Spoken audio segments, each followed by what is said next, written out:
Roblox has given us another event which is called the Hunt Mega Edition. There are 25 games, each containing one standard token and one mega token. The top 10 finishers for this event would be flown to Roblox HQ to battle for $1 million. How this will work is that I will start by rating the standard tokens and then I'll rate the mega tokens separately. Let's begin. Honestly, while I do appreciate the fact they made a new world for it, and it does serve as a good introduction to the game for new players, it was a bit too easy and just kind of felt like it could be a normal level, but it's honestly not all too bad, 6 out of 10. This one was really just a bunch of playing the game normally, from doing derby matches to doing specific crushers. The stunt jump at the end was kinda cool though, not much to say about this one, 5 out of 10. Just survive 10 floors, that's literally it. This game is very clearly made for babies. Anyways, there's my two favorite characters interacting. 5 out of 10. Go around the map and do random check-in selfies at 6 different locations. It's boring, but what can you expect from a game like this? Also, one of my friends found the knight from Hollow Knight, so shout out to him. 4 out of 10. Survive a few rounds. Okay, come on now. 4 out of 10. So this game subjected me to watching like 20 clips. If I wanted to rot my brain by doom scrolling, I just go on Instagram Reels. The other quests are just playing normally, so 1 out of 10. Catch 10 fish, open a couple of this game's loot boxes, and talk to an Easter bunny who is on another island for some reason. Boring, but at least the animation at the end is cool. 5 out of 10. Pet Sim, back at it again with another lame quest. Anyways, just complete a raid. This must be really fun if you play this game all day. 3 out of 10. Okay, so we gotta knock off Dress to Impress now and save the actual Dress to Impress. Anyways, just play the game normally or do what I did and beg the server to just give me the stars so I can be done with the quest. 4 out of 10. You and 3 others do a 4v1 against an AI opponent. This is a bit too easy. I feel like it's just to introduce players to the game, but still. Also, you could just have others carry you. 6 out of 10. Tower Defense Simulator comes in clutch yet again. It seems to be a sequel to last year's Hunt quest, since Core Blocks is back and you gotta stop them. It's a good 15 waves and I love the voice acting here. Good job TDS, 9 out of 10. Okay, so I don't know how to explain this, but this map doesn't feel like it was made for the Hunt, like it feels like it was reused. But I wouldn't know because I'm not a SpongeBob tower defense connoisseur. It was difficult though, and the game's okay itself. 7 out of 10. Also, they got Squidward with massive thighs for some reason. This one's also a sequel to last year's Hunt quest, and another game that comes in clutch. Basically, you make your way through waves of bad guys and make your escape. I like your cut. Oh, okay. I will say, I do like this entire scene with the prisoner talking to you and helping you escape. Their voice acting is great, and the game's quest was pretty cool overall, 9 out of 10. It's another play game normally quest, with you having to serve 5 dishes. The gameplay isn't too bad, but it's still pretty boring, 5 out of 10. Get a total score of 200 by playing normally. I should also point out this game feels heavily imbalanced in favor of the infected team. If that's a point, then my bad, I guess. Anyways, this just wasn't really engaging. 2 out of 10. Surprisingly, this one wasn't awful. There's a few old Roblox themed obbies for you to do with your car, and I thought they were creative and fun. It's also a bit of a challenge. I have to give it an 8 out of 10. Teleport to the new event map and feed a giant noob a bunch until he reveals a token in his hand. Also, apparently I ate another player in the game. I didn't know I could do that. Anyways, I'm glad it wasn't a play game normally quest. It's short but sweet. 7 out of 10. Just play normally until you have enough bucks to buy the token from a guy named Guy. It's just another play the game normally quest, but I was actually having a blast playing this. So this rating might be unfair, 5.5 out of 10. Fix your car and start driving to battle 3 bosses. I like that they added these bosses, each of them have their own cool abilities, and I also like how the distance between each boss isn't that big, so it's not really dragged out. 8 out of 10. And we are back to playing normally, just do a match and score some goals. Woohoo! Yeah, no, 4 out of 10. This random chicken will ask you to play a 1v1 and get kills in a 2v2. A boring play normally course, but whatever. I pray you do not get matched up with sweats though. 5 out of 10. Teleport to the hunt event and you get a neat little animated cutscene where your phone sucks you in and you have to play Crossy Road. Do like 50 jumps and you get that token. I do like the animation, the recreation of Crossy Road, but it's just not that fun to be honest. 6 out of 10. You will have to fight 2 new bosses to get this random dude's token. I actually did enjoy these boss fights and they get stronger as the battle progresses. It's a neat little challenge overall. 8 out of 10. If you remember Doors from last year's hunt, this is pretty similar. It's basically sort of a prequel story with only a few creatures to worry about. There's the Weeping Angel officer creature who is nice to you after he beats your ass. A rush type of monster and some creepy crawler you gotta flash. I like the story with this one as well. 10 out of 10 honestly. It's essentially dungeon quest type thing, just kill hordes of mobs and then fight a boss. While this does lack creativity, I can appreciate the fact they created a whole new dungeon, and I do like the theming of it. 6.5 out of 10. Alright, so that's all the standard tokens. There were a couple gold games, but overall it was just kind of mediocre, with most games being plain normally quests. Anyways, let's see how the mega tokens are since they tend to be more complex. Do note these have to be done in a specific order. Strange choice for a first game, but okay. Basically, you have to find a bunch of clues to go through a maze, which is the perfume department, and play a new map. This one actually provides a decent challenge, as new entrances would spawn in the middle of the match, so you have to switch up your strategy a bit. I even almost failed near the end of the run, but luckily I got it.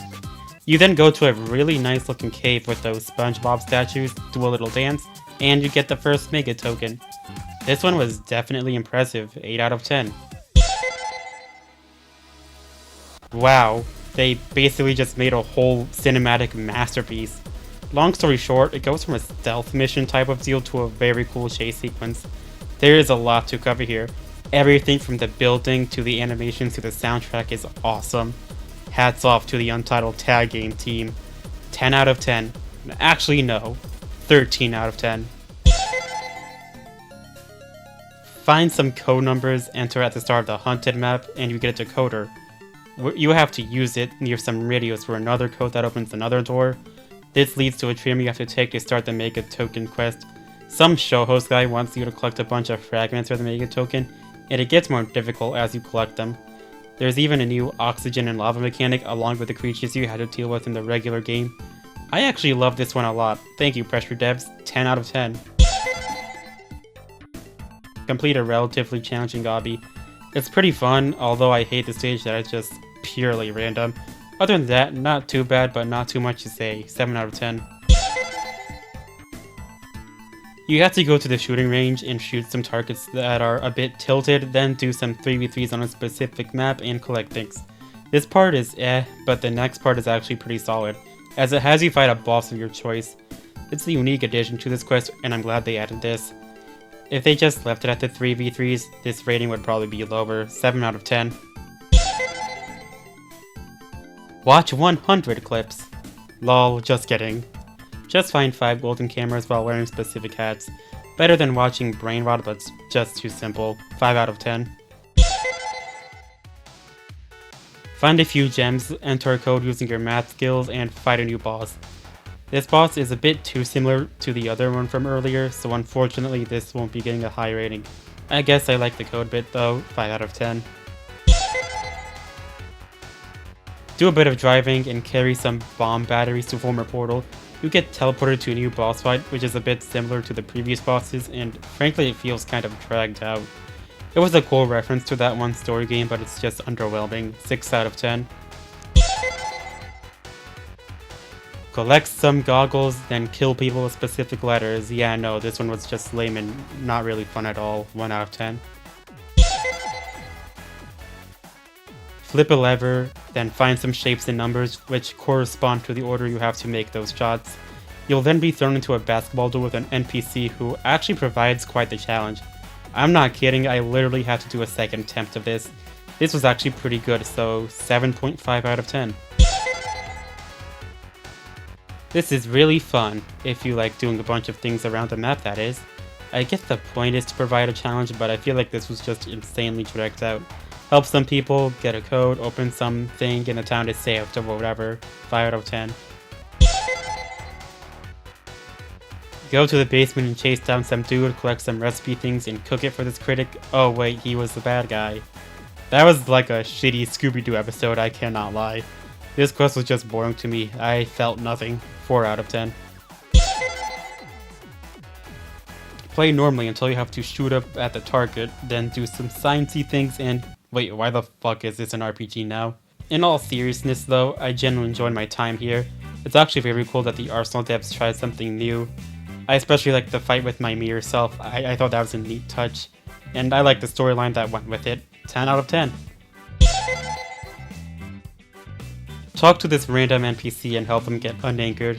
You basically have to use their hints to match the disasters with certain maps in the secret room. I thought this was a neat little puzzle, and at least it wasn't a complete nothing burger like surviving a few disasters. After you help them, they do a dance and explode. And thank God I was able to do this on a private server, otherwise I would have never finished. 8 out of 10. Find a button, then do this arrow memory game thing in the hunt menu, break some wall open and feed the noob this egg. Then you get teleported to a map that looks eerily similar to Crossroads. You'll have to survive the egg which eats the floor, and it's actually no easy feat. It gets faster as you progress, and I even died a few times. And I actually thought this was pretty fun. It definitely kept me on my feet. 8 out of 10. This one, on the other hand, really wasn't that fun. Just find a key and do a bunch of crushers, including this random bottomless pit outside. 5 out of 10. Hop through a bunch of different maps to find a code, then face off against Galaxy Ogre in a match. I appreciate they made a boss for this quest, but it just felt kind of weird. I thought I was about to lose, but then I was apparently able to cheese it somehow. Like, he wasn't hitting the ball back. Anyways, 6 out of 10. Look, I get that there's a million bugs at stake and whatnot, but did the quest really have to just boil down to just doing the most random shit possible? Like, what the fuck am I getting all these foods for? Then you had to fart. I didn't know the creators of this game were huge Total Drama fans. You get sent to a different version of the Crossy Road game where you throw bombs at this floating head, which was fine, I guess. This quest was really just more annoying than anything. 4 out of 10. You had to find a few corrupted note things which, thank God, were hidden on every floor rather than specific floors. You then had to get some floppies, do some little decoder minigames, and find the code to this box in the attic. It felt too simple, but there's not much to do in a game like this, as much as I love it. 6 out of 10.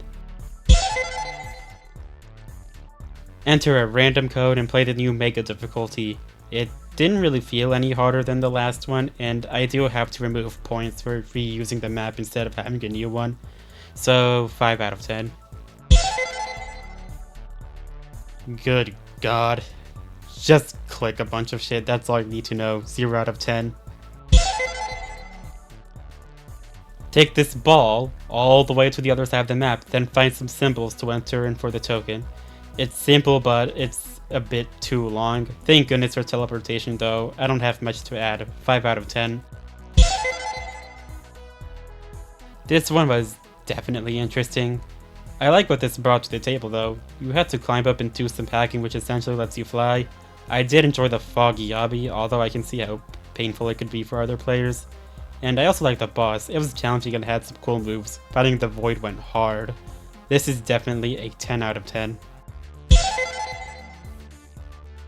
Find some batteries and watch a commercial. Then you're teleported to a lab where you make a gun and fight a giant heart.